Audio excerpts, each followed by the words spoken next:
عدل و انصاف ایسا ہونا چاہیے کہ چار لوگ یاد رکھیں اور کام ایسے ہونے چاہیے کہ مر کے انسان زندہ رہے۔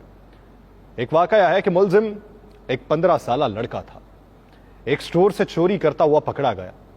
پکڑے جانے پہ گارڈ کی گرفت سے بھاگنے کی کوشش کی، مزاحمت ہوئی اور مزاحمت کے دوران سٹور کا ایک شیلف بھی ٹوٹ چکا تھا۔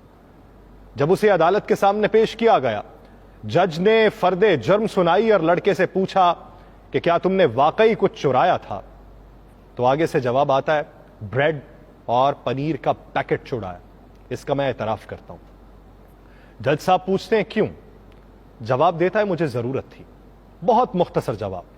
جج صاحب کہتے ہیں خرید لیتے، تو جواب دیتا ہے کہ پیسے نہیں تھے۔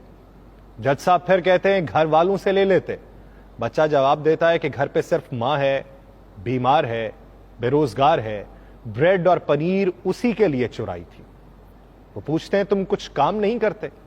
جواب دیتا ہے کرتا تھا، ایک کار واش میں تھا، ماں کی دیکھ بھال کے لیے ایک دن کی چھٹی کی تو نکال دیا گیا۔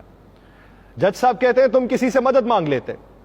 جواب دیتا ہے کہ صبح سے مانگ رہا تھا، کسی نے مدد نہ کی۔ جرا ختم ہوئی اور جج صاحب نے فیصلہ سنانا شروع کر دیا۔ چوری اور خصوصاً بریڈ کی چوری بہت ہولناک جرم ہے، یہ جج صاحب کہہ رہے ہیں، اور وہ کہتے ہیں کہ اس جرم کے ذمہ دار ہم سب ہیں۔ عدالت میں موجود ہر شخص مجھ سمیت اس چوری کا مجرم ہے۔ میں یہاں پر موجود ہر فرد اور خود پر $10 جرمانہ عائد کرتا ہوں۔ $10 ادا کیے بغیر کوئی شخص کورٹ سے باہر نہیں جا سکتا۔ یہ کہہ کر جج صاحب نے اپنی جیب سے $10 نکال کے میز پہ رکھ دیے۔ اس کے علاوہ ان کا یہ کہنا تھا کہ میں سٹور انتظامیہ پہ $1000 جرمانہ عائد کرتا ہوں کہ اس نے ایک بھوکے بچے سے غیر انسانی سلوک کرتے ہوئے اسے پولیس کے حوالے کیا۔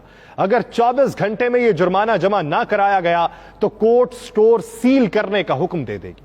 اور فیصلے کے آخری ریمارکس یہ تھے کہ سٹور انتظامیہ اور حاضرین پر جرمانے کی رقم لڑکے کو ادا کرتے ہوئے عدالت اس سے معافی طلب کرتی ہے۔ فیصلہ سننے کے بعد حاضرین تو اشک بار تھے ہی، اس لڑکے کی تو گویا ہچکیاں بندھی ہوئی تھیں اور وہ بار بار جج کو ایک مسیحا کے طور پہ دیکھ رہا تھا۔ یہ فیصلہ میرے ملک کی کسی عدالت کا نہیں ہے، یہ فیصلہ فرنگیوں کے ملک کی عدالت کا ہے۔ شاہ والا کفر کے معاشرے ایسے ہی نہیں پھل پھول رہے، اپنے شہریوں کو انصاف ہی نہیں عدل بھی فراہم کرتے ہیں۔ کفر کا معاشرہ ایک مثال سے باقیوں کی زندگی بے مثال بنانا جانتے ہیں۔ شاہ والا کفر کے معاشرے انسانوں کی بنیادی ضروریات زندگی سمجھ رہے ہیں۔ ہم جنہیں کفر کا معاشرہ سمجھ رہے ہیں وہ ہمارے نزدیک تو کچھ اور ہی معاشرہ ہے، اور اسے سہل کرنے کے لیے وہ لوگ کوشاں ہیں۔ اس معاشرے میں انسانی جذبات کی قدر ہو رہی ہے اور انہیں 4 لوگوں میں مجروح نہیں کیا جا رہا۔ اس معاشرے میں مجرم کو اپنی صفائی کا پورا موقع دیا جاتا ہے اور پھر اپنا فیصلہ صادر کیا جاتا ہے، جبکہ یہاں انسان کی زندگی اجیرن کر کے، اس کے جذبات مجروح کر کے، اس کی ضروریات کو پسے پشت ڈال کر اس سے جینے کا حق چھین لیا جاتا ہے، اور اس کے لیے صرف جھوٹے دلاسے ہوتے ہیں اور طفل تسلیاں رہ جاتی ہیں۔ ہمیں اپنے آس پاس